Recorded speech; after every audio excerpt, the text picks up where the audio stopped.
sahbihi wa man walah, la haula wa la quwwata illa billah. Amma ba'du. Yang saya hormati dan yang saya muliakan seluruh jamaah Masjid Jami' Al-Muttaqin. Kepada yang terhormat segenap pengurus DKM Masjid Jami' Al-Muttaqin, baik ketua maupun staf dan jajaran pengurus yang lain. Yang kami hormati segenap tokoh masyarakat, baik dari kalangan bapak-bapak maupun dari ibu-ibu sekalian yang hadir pada kesempatan pagi hari ini. Mohon maaf, nama bapak ibu yang mulia tidak dapat kami sebutkan satu persatu, namun sedikit pun tidak mengurangi rasa hormat dan ta'zim.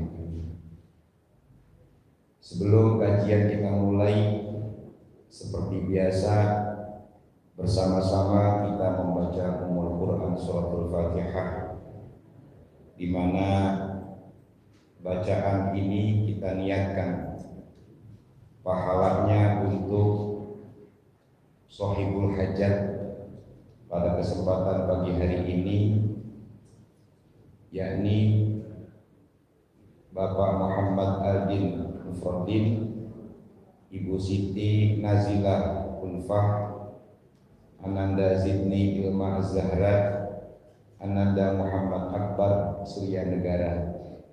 Kita doakan mudah-mudahan selalu dalam keadaan sehat walafiat. Mudah-mudahan rezeki yang diberikan Allah selalu diberkahi. Mudah-mudahan keluarganya sakinah mawaddah warahmah. Mudah-mudahan anak cucunya menjadi anak-anak yang soleh dan solehah. Tak lupa kita pun juga mendoakan para guru dan orang tua kita yang telah berpulang ke rahmatullah. Sekaligus pada kesempatan pagi hari ini kita kirimkan doa untuk arwah para pahlawan bangsa kita yang telah gugur berjuang membela kemerdekaan bangsa kita, bangsa Indonesia. Mudah-mudahan seluruh arwah para pahlawan, baik yang dikenal maupun yang tidak dikenal, Allah jadikan kuburnya raudhah min riyadil jannah.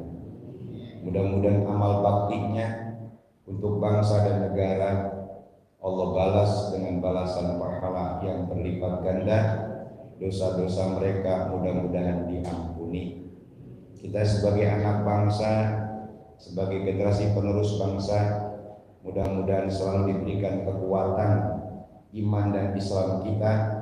Mudah-mudahan diberikan kekuatan untuk bisa menjadi bangsa yang besar, bangsa yang bisa bersaing dengan bangsa-bangsa yang lain.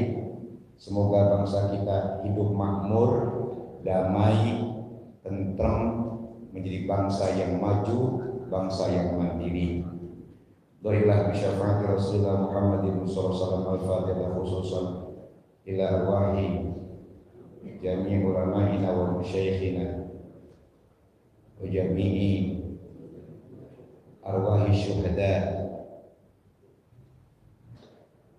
khususan ila arwahi fi ajsadi sahibil hajat.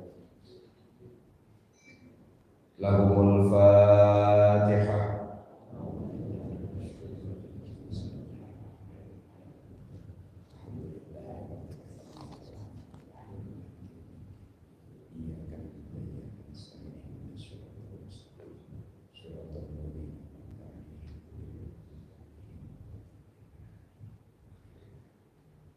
Bapak dan Ibu sekalian yang saya hormati,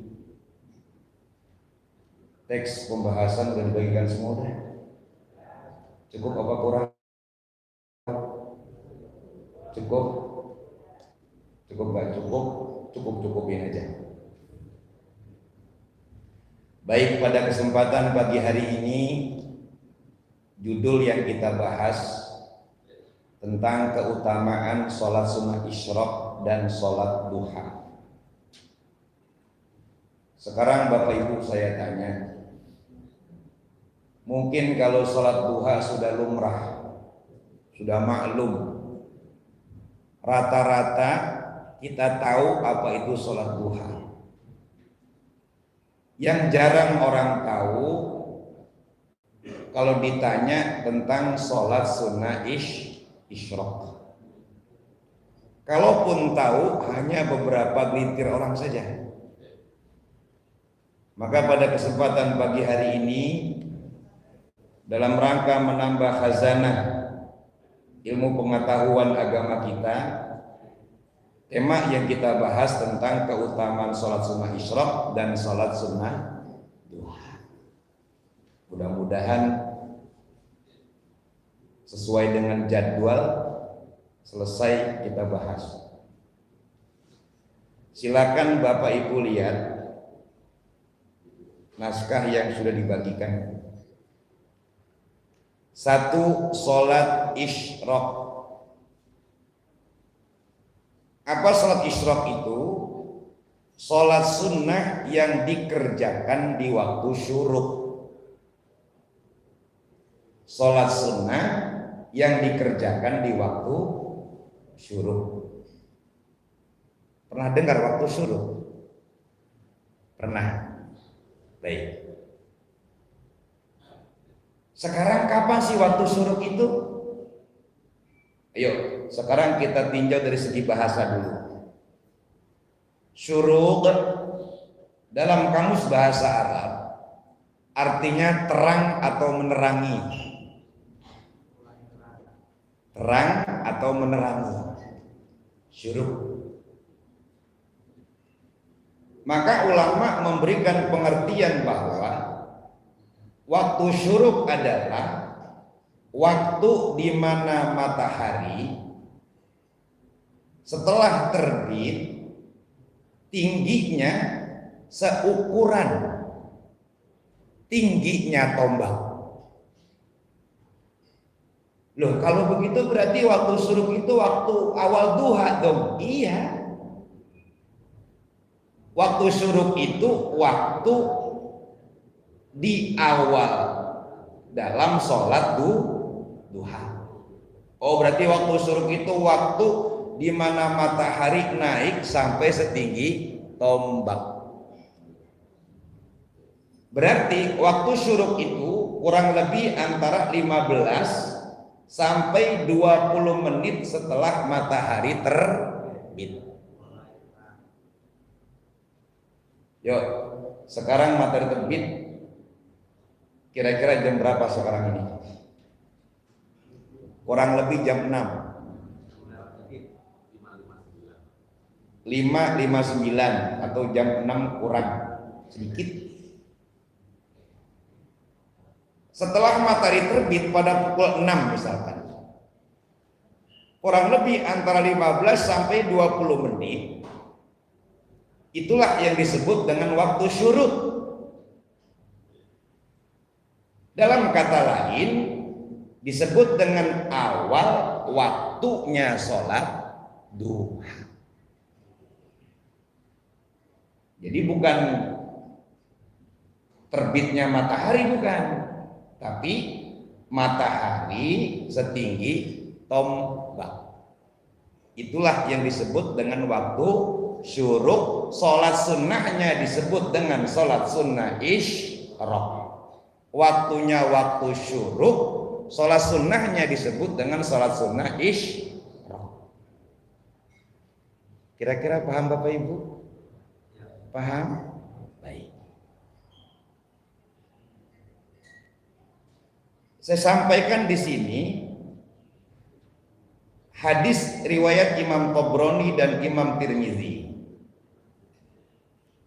An Abi Umamah wa Anas radhiyallahu anhuma qala Rasulullah sallallahu alaihi wasallam, man shallal fajra fi jama'atin summa qa'ada yazkurullaha ta'ala hatta tadlu asy-syamsu summa shalla raka'ataini kanat lahu ka ajri hajjatin wa umratin tammatan tammatan tammatan. Dari Abi Umamah dan Anas radhiyallahu anhuma, ia berdua berkata, Rasulullah Shallallahu Alaihi Wasallam bersabda, kata Nabi, barang siapa yang melaksanakan sholat fajar berjamaah. Apa sholat fajar itu? Sholat subuh. Barang siapa yang melaksanakan sholat fajar, atau dalam kata lain sholat subuh berjamaah, kemudian ia duduk berzikir kepada Allah sampai terbit matahari,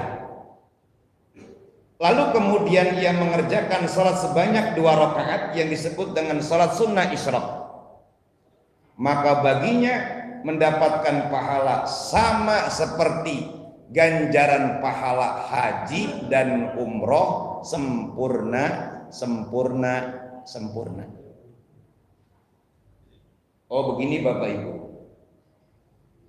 kalau kita ingin melaksanakan sholat sunnah isyraq, syaratnya yang pertama, sholat subuhnya harus berjamaah. Sekarang kalau subuhnya nggak berjamaah bagaimana? Berarti menyalahi aturan.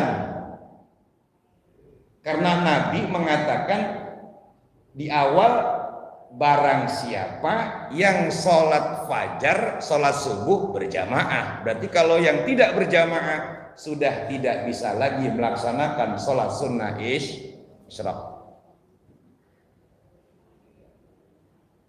Selesai sholat subuh berjamaah, lanjut berzikir, terus berzikir nggak putus sampai terbit matahari. Selesai itu kemudian melaksanakan sholat sunnah isyraq sebanyak 2 rakaat. Pahala yang Allah berikan sama seperti pahalanya haji dan umroh. Bahkan Nabi menyebut 3 kali, sempurna, sempurna, sempurna.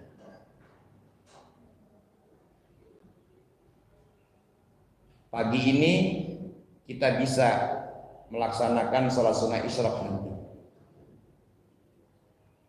1, subuhnya berjamaah. Setelah wiridan selesai doa, kemudian kita duduk bersama-sama di masjid ini mengadakan pengajian, mengadakan kajian ilmu agama, yang ini pun juga termasuk bagian daripada berzikir kepada Allah. Itu luar biasa tuh Ustaz. Berarti kalau orang tiap hari sholat sunnah isyraq, kan pahalanya kayak pahala orang haji dan umroh. Berarti nggak perlu haji lagi dong, nggak perlu umroh lagi dong, walaupun dia mampu. Bu, bener salah? Bener. Ini namanya fadilah, keutamaan dalam beramal, melaksanakan sholat sunnah isyraq. Begini keutamaannya. Tapi kalau kita termasuk orang yang mampu, tidak menggugurkan kewajiban haji dan umroh. Kalau bahasa orang kampungnya lain urusan. Paham kira-kira? Haji ya haji, umroh ya umroh, dibebankan bagi orang yang mampu. Soal dia melaksanakan sholat sunnah isyraq setiap hari, yang pahalanya bagaikan melaksanakan haji dan umroh, lain urusan. Gak mentang-mentang tiap hari sholat sunnah isyraq, gak perlu lagi haji, gak perlu umroh, karena bilangnya saya setiap hari sudah haji dan sudah umroh. Bener salah?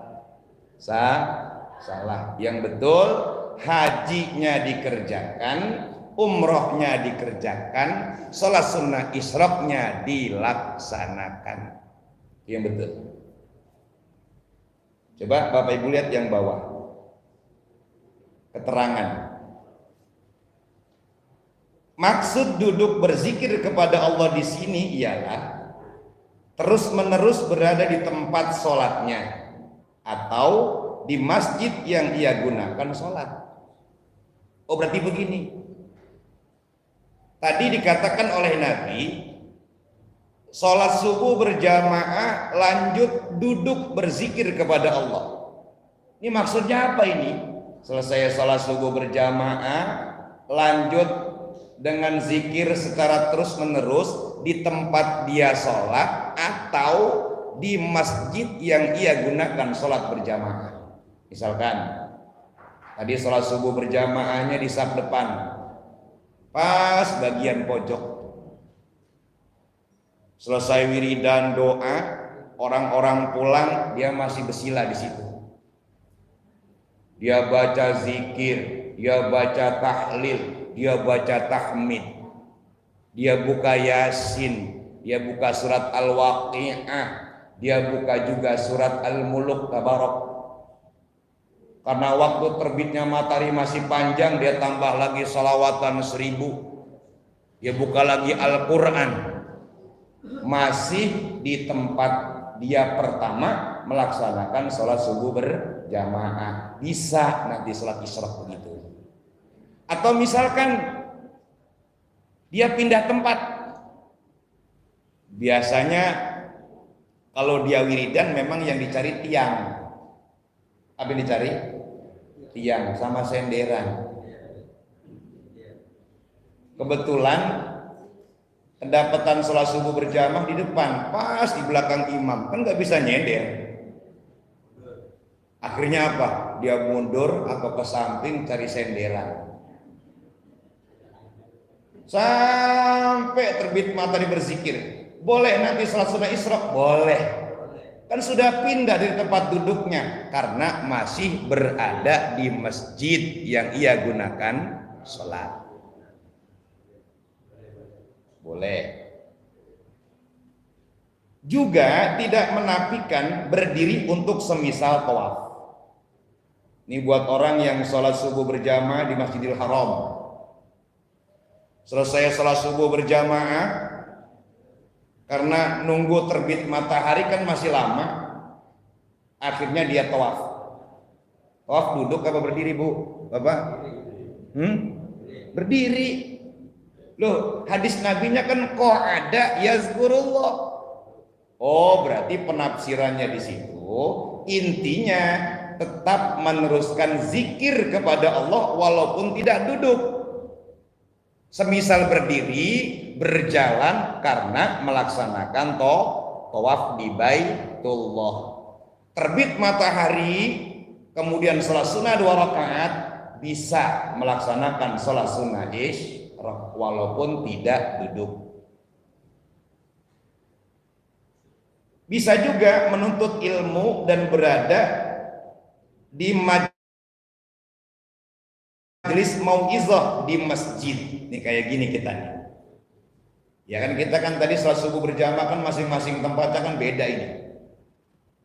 Saya misalkan adanya tadi di saf pertama percis di belakang imam. Ketua DKM samping saya. Begitu ngaji pindah gak tempatnya? Pindah gak? Pindah.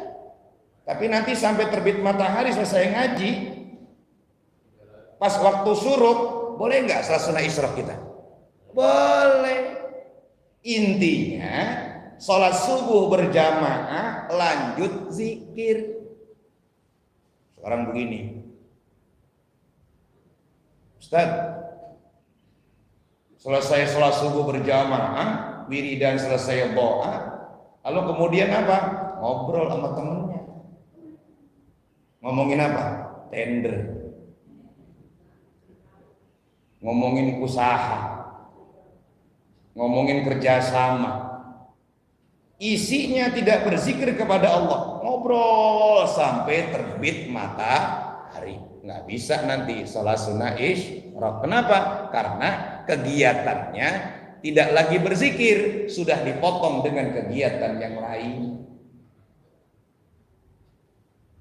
Dan juga termasuk kembali pulang ke rumahnya meneruskan zikir. Misalkan Bapak Ibu sholat subuh berjamaah di masjid, tapi nggak meneruskan zikir di sini, Bapak Ibu langsung pulang. Yang penting sampai di rumah langsung meneruskan zikir. Cuma kalau yang bapak-bapak ngopi dulu,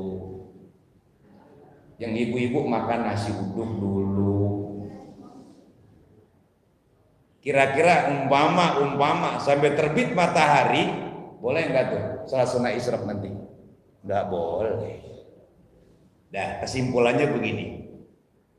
Syaratnya orang bisa melaksanakan salat sunnah isyraq nanti di waktu syuruk apabila satu, salat subuhnya berjamaah, yang kedua lanjut berzikir kepada Allah sampai batas terbit matahari. Kira-kira paham? Paham? Nah. Karena akhir-akhir ini banyak orang yang melaksanakan salat sunnah isyraq, tapi pemahamannya tidak lengkap. Mereka menganggap bahwa salat sunnah isyraq itu salat sunnah yang dilakukan setelah terbit matahari itu saja. Tapi kegiatan apa yang mesti dilaksanakan setelah sholat subuh atau sholat subuh itu sendiri nggak ngerti.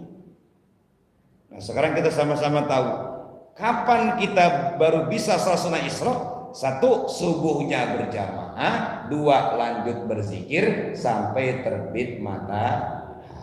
Itu kalau Bapak Ibu bisa mengerjakan, insya Allah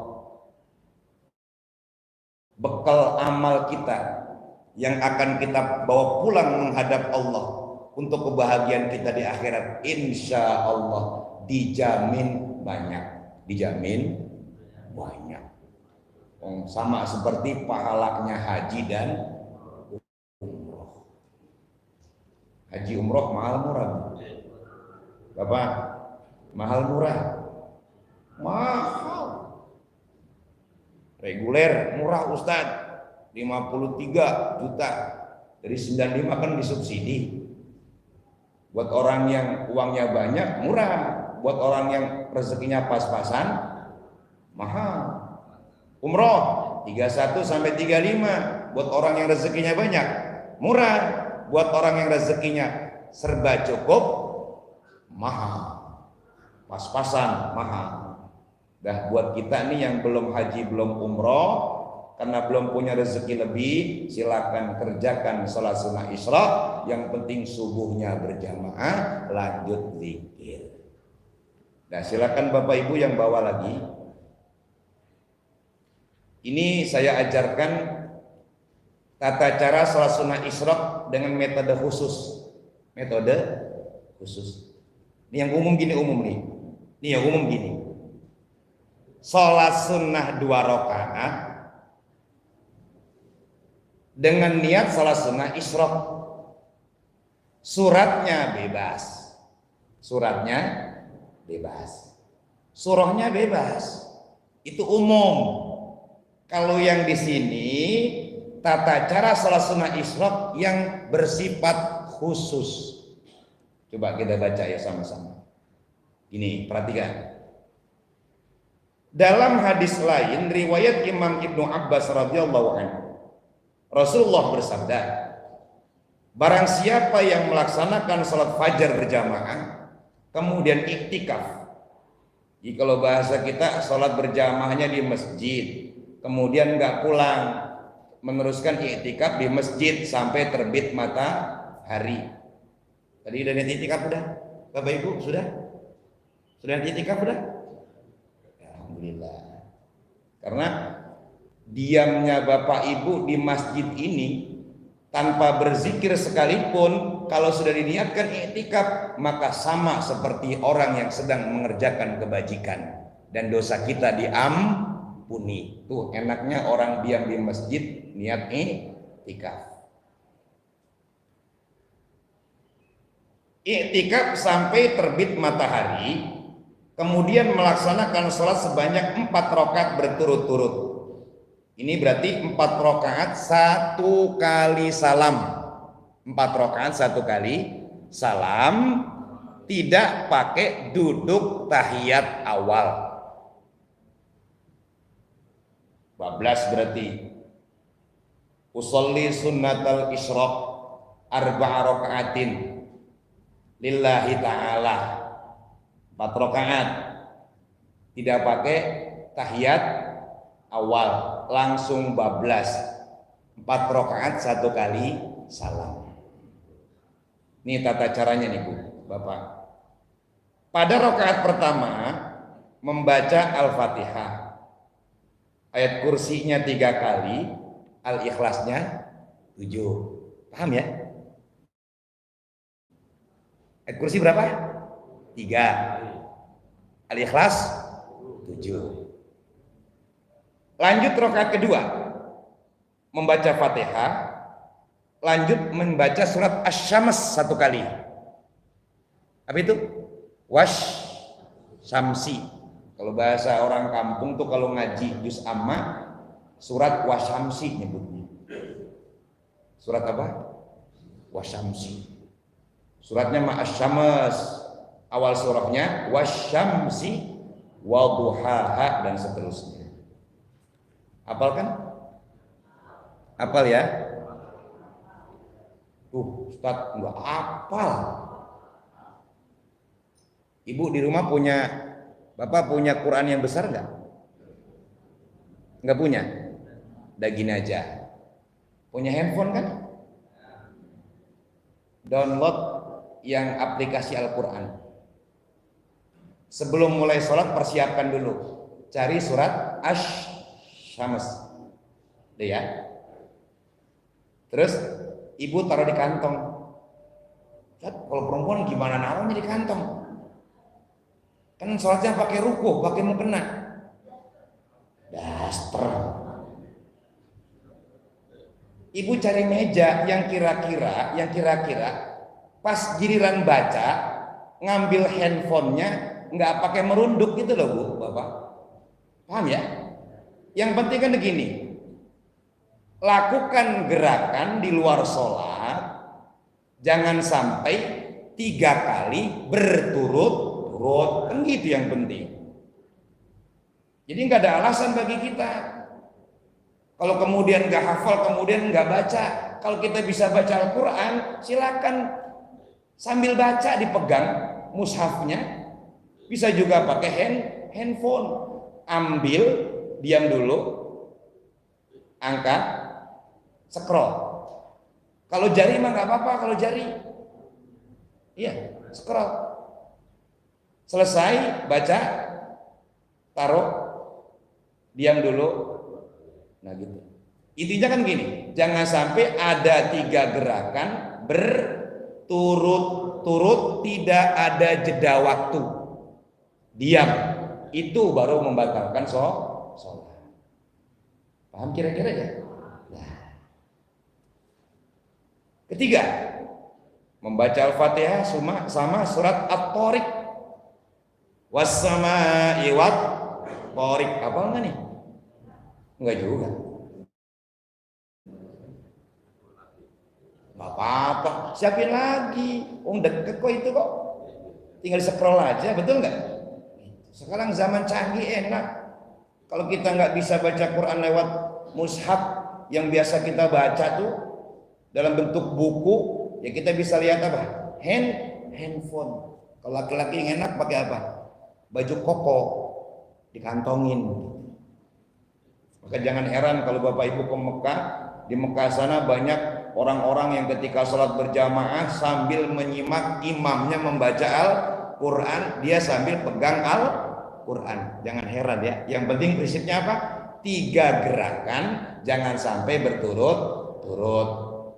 Mesti ada jeda waktu, diam walaupun sebentar. Ini loh Bu, Bapak. Ayat yang keempat, membaca Fatihah ayat kursi 1 kali, Al-Ikhlas 3 kali. Nah, kemudian salam. Ini loh kata Nabi, maka Allah kirim 70 malaikat dari masing-masing langit sebanyak 10 malaikat sambil membawa baki atau piring dan sapu tangan dari surga. Kemudian sholat itu diletakkan di atas baki dan dibawa naik ke langit, di mana setiap malaikat lain yang dilewati terus beristighfar untuk pemilik sholat itu. Tatkala sholat itu diletakkan di hadapan Allah, maka Allah berkata, abdi li sallaita wa iyaya abadta fasta'nifil amala faqad ghafartu laka. Abdi, wahai hambaku, li sallaita, karenaku engkau sholat, wa iyaya abadta, dan hanya kepadaku engkau menyembah, fasta'nifil amal, maka mulailah lagi mengerjakan amal. Qad ghafartu laka, maka sungguh aku sudah mengampuni dosa. Ini loh. Berarti begitu selesai melaksanakan sholat yang 4 rakaat dengan metode semacam ini, Allah kirim 70 malaikat dari 7 lapis langit masing-masing. Setiap langit kirim delegasi 10 malaikat. Bayangkan Bapak Ibu, malaikat itu membawa piring, membawa baki. Sementara malaikat membawa baki butuh 70 malaikat. Berarti kalau begitu bakinya besar sekali. Karena nampan itu mesti 70 malaikat yang bawa. Luar biasa. Ayo sama-sama. Metode umum biasa itu. Sekarang kita pakai sholat sunnah isyraq dengan metode khusus dari Nabi, dengan surat yang sudah ditentukan seperti tadi. Itu luar biasa. Sampai-sampai Allah bilang, ya sudah, sholat yang ini aku terima, dosamu diampuni, silahkan melakukan amal ibadah yang lain. Itu kata Allah. Ini keutamaan melaksanakan sholat sunnah isyraq.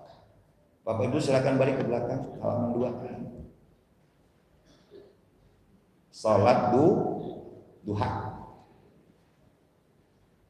Pelaksanaannya mulai 2 rakaat, maksimal 12. Metodenya terserah. Bisa 2 12 rakaat, berarti 6 kali salam. Bisa 4 rakaat, 1 kali salam. Cuma kalau bicara sholat mana metode yang paling Nabi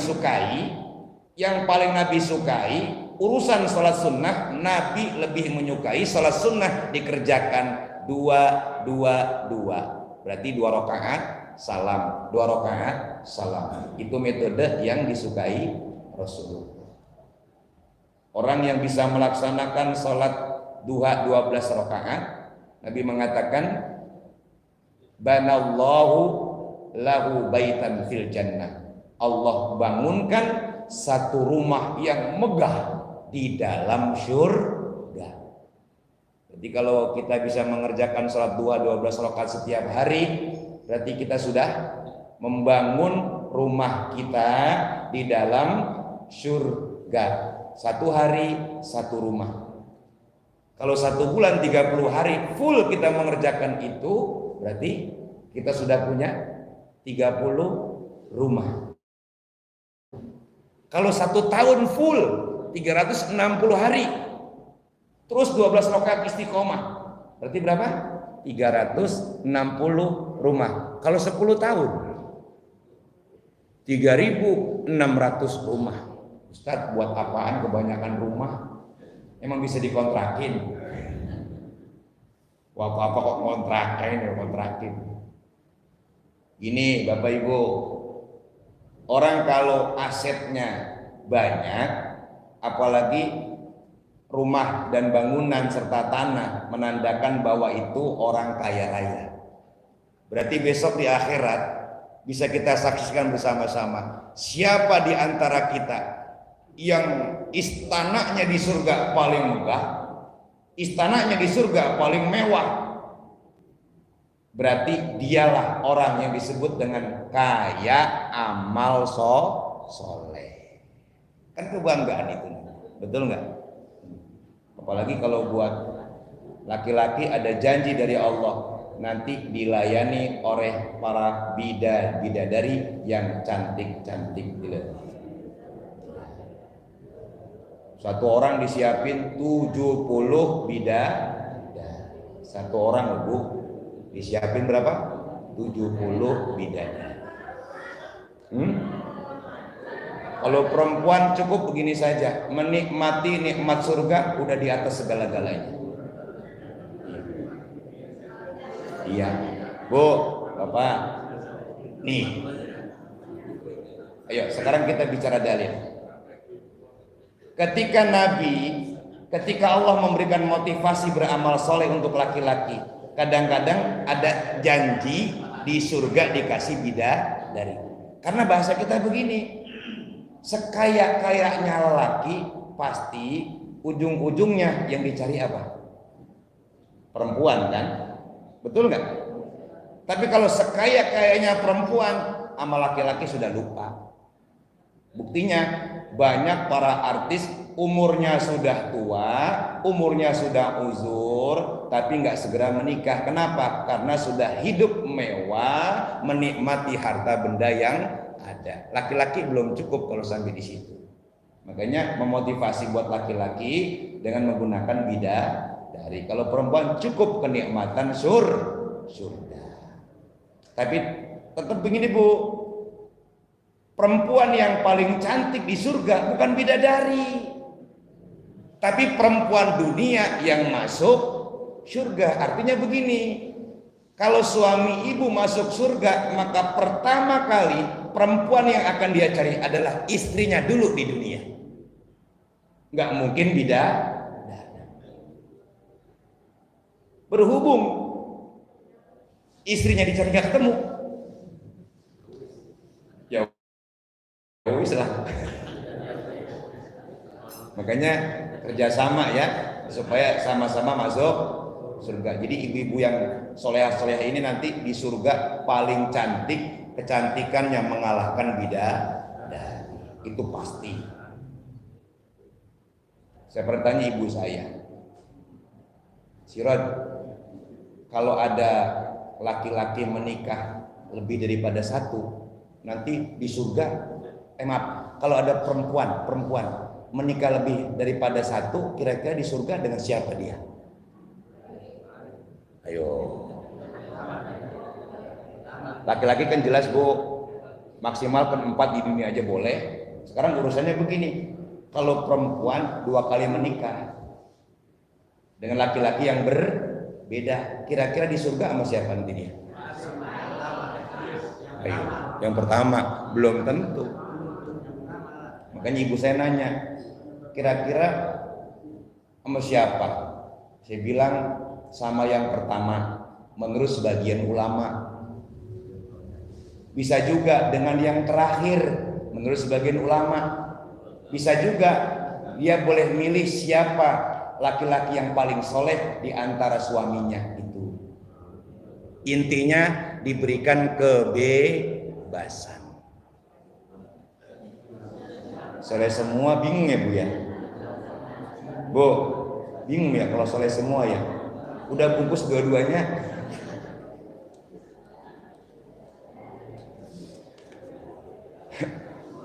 Silakan Ibu lihat, Bapak. Keutamaannya. An Abi Hurairah radhiyallahu anhu an Nabi sallallahu alaihi wasallam annahu qala. Dari Abi Hurairah radhiyallahu anhu dari Nabi sallallahu alaihi wasallam, sungguhnya beliau bersabda, man hafaza ala su'atid duha ghufirat lahu dzunubuhu wa in kanat misla zabadil bahri. Kata Nabi, barang siapa yang bisa menjaga atau memelihara salat duhanya, maka dosa-dosanya diampuni walaupun dosa-dosa itu bagaikan buih di lautan. Saya sering mengatakan begini sama teman-teman, cukuplah kita sholat duha. Kemarin-marin rajin duha karena pengen rezeki lancar, cukuplah. Cukup. Sekarang kita rubah polanya. Coba sekarang kita motivasi melaksanakan sholat duha karena kita merasa manusia biasa banyak dosa, kita berharap dosa kita diampuni. Sudah nggak lagi mikirin rezeki. Kalau bahasa kita, bertahun-tahun dari muda sampai usia segini kita masih mikirin soal rezeki, biar tambah, kan sudah bertambah. Betul nggak? Taruh umpama rezeki nggak bertambah, yang penting kan cukup dan berkah. Mau bagaimana lagi? Sekarang kita rubah. Saya khawatir kalau kemudian motivasinya dunia terus, nanti di akhirat tidak mendapatkan bagian balasan pahala dari Allah. Maka sekarang kita rubah polanya. Laksanakan salat duha, berharap mudah-mudahan Allah ampuni dosa kita. Hadis yang kedua, an Abi Hurairah radhiyallahu anhu, an Rasulullah annahu qol, Nabi bersabda, innalil jannati baban yuqalu lahu babud duha. Sesungguhnya kata Nabi, surga memiliki satu pintu, di mana pintu itu disebut dengan babud duha. Oh, berarti begini Bapak Ibu, nanti surga itu banyak pintu gerbangnya. Setiap orang masuk dari pintu yang berbeda-beda. Nanti ada pintu disebut babud duha, pintu duha.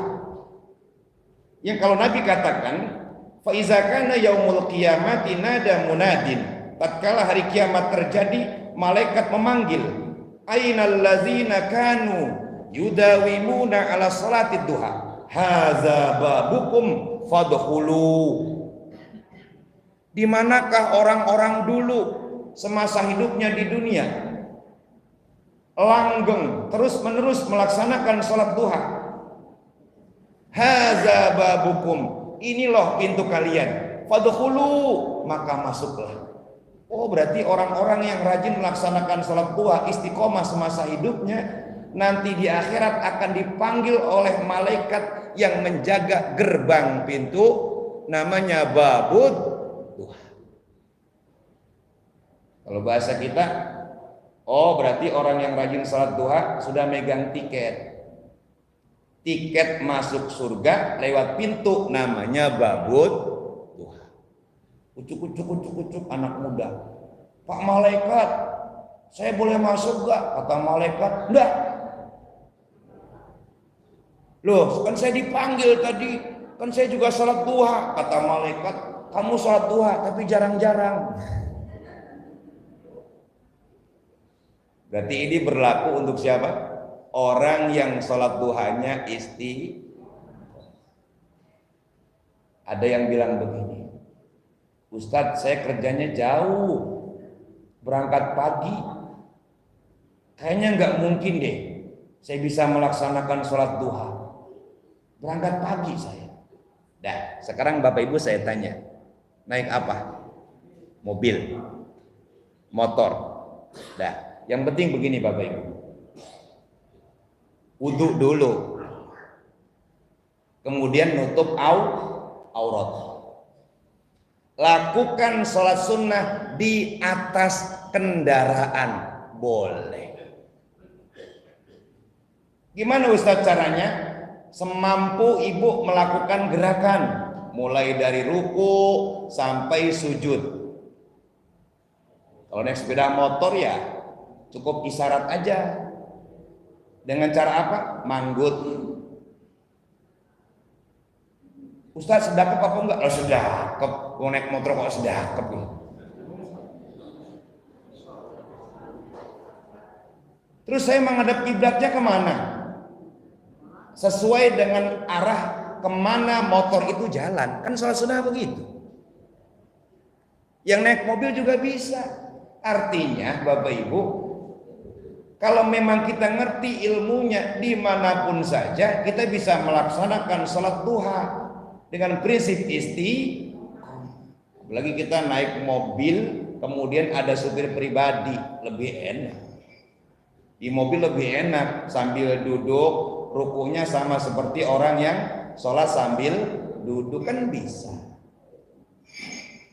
Nggak usah khawatir, waktu duha itu panjang. Sampai kapan Ustadz? Sampai sebelum waktu zawal. Berarti sebelum waktu zuhur. Bahkan Nabi menyarankan waktu melaksanakan sholat duha yang paling afdol adalah waktu menjelang zuhur. Itu yang afdol. Kita kadang-kadang begini, asal kita lihat agak siang sedikit aja, wah waktu duha sudah habis, padahal baru jam 9, padahal baru jam 10. Karena pemahamannya selama ini sholat duha itu waktunya hanya sebentar, padahal waktu duha itu panjang. Mulai matahari setinggi tombak, berarti kira-kira jam 6:24 sampai nanti sebelum masuk waktu zuhur. Bapak-bapak yang di rumah nggak sempat sholat sholat duha, kemudian datang ke masjid sholat Jumat, itu bisa tuh datang setengah 12. Bisa. Duhanya di mana? Di masjid bisa. Begitu sampai di masjid hari Jumat, sholat tahiyat masjid dulu 2 rakaat, terus sambung lagi. Temennya merhatiin aja. Kata temennya, kamu sholat apa sih? Oh banyak banget, gak ada capeknya. Saya sholat duha. Emang boleh sholat duha? Kan udah siang. Boleh, yang penting belum zuhur. Paham ya? Bahkan afdolnya sholat duha itu menjelang waktu zuhur. Kemarin saya ngisi pengajian bab ini juga, ada ibu yang tanya, Ustadz, kan sholat duha maksimal 12, iya. Sekarang kalau saya melaksanakannya 2 kali bagaimana? Contoh, pagi-pagi sebelum masak, saya sholat duha 2 rakaat. Terus saya potong masak dulu sampai jam 11. Kemudian saya sholat duha lagi, tambah 10. Total semua 12. Kira-kira boleh nggak Pak Ustadz? Jawabannya boleh. Karena sholat duha beda aturannya dengan sholat witir. Nah kalau witir tidak boleh dikerjakan 2 kali dalam 1 malam. Nah ini silakan tata caranya nih ya, duha. Ini khusus.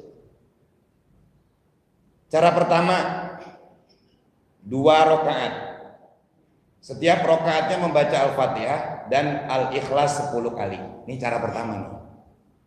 Boleh Bapak Ibu sholat duha 2 rakaat. Yang dibaca Al-Fatihah, kemudian kulhunya Al-Ikhlasnya 10 kali. Setiap 1 rakaatnya. Berarti kalau 2 rakaat sama dengan berapa?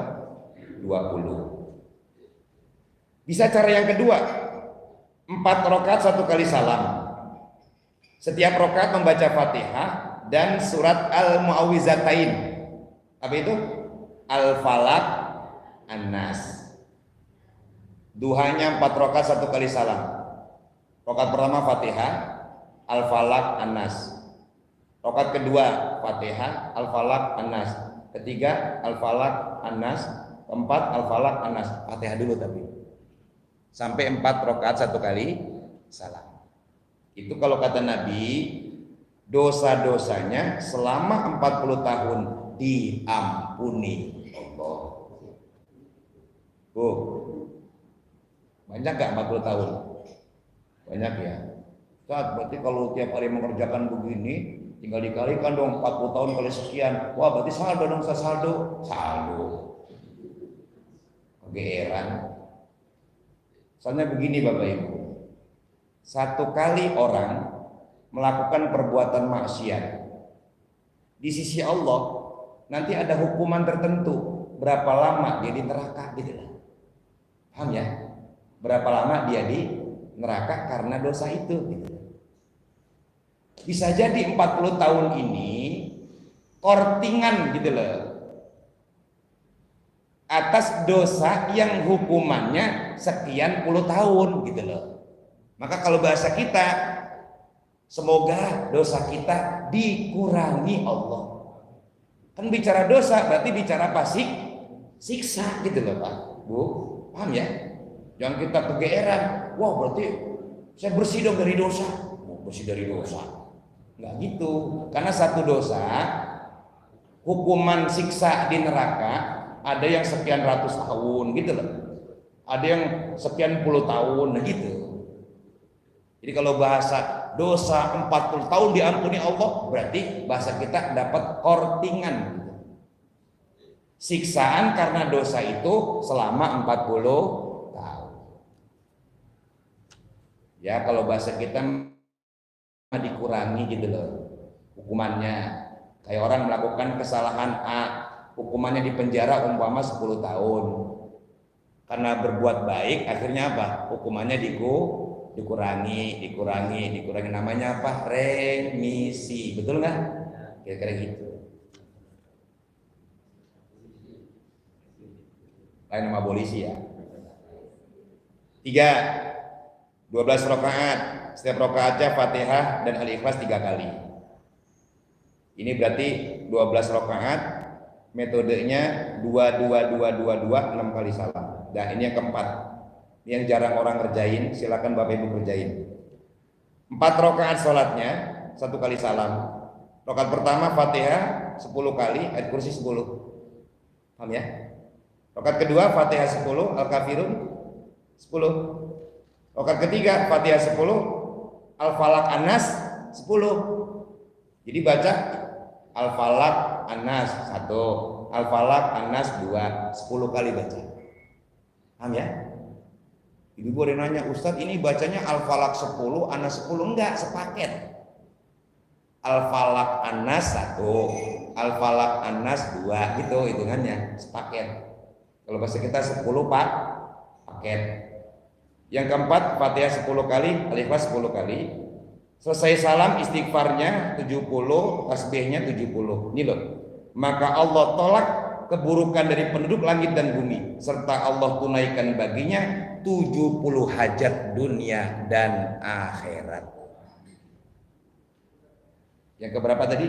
4. Silakan sekali-kali coba kerjakan. Sekedar untuk pengalaman hidup, di samping mencari keuntungan akhirat. Rasakan perbedaannya dengan cara umum dan khusus pelaksanaan sholat duha yang kita kerjakan atas hajat yang sudah kita sampaikan ke hadirat Allah. Kalau bahasa kita gini deh, Ustadz saya punya doa nih udah lama saya baca, udah lama saya minta sama Allah cuman gak dikasih-kasih. Lewat duha saya baca, lewat tahajud saya baca, kok belum dikabulkan? Coba pakai duha yang semacam ini, rasakan perbedaannya.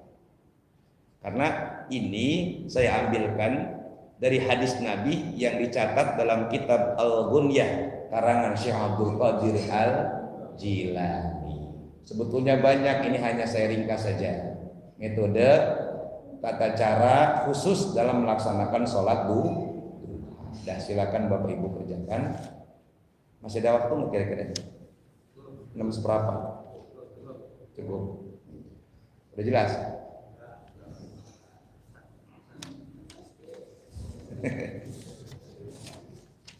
Silakan dibaca ya di rumah. Bismillahirrahmanirrahim. Alhamdulillahirabbil alamin. Allahumma shalli wa sallim wa barik ala sayyidina Muhammad wa ala sayyidina Muhammad. Rabbana ighfir lana wa li walidina warhamhum kama rabbayana shighara. Rabbana zidna ilma warzuqna fahma hikna bis-salihin. Rabbana atina min ladunka rahmah wa hayyi lana min amrina rasyada.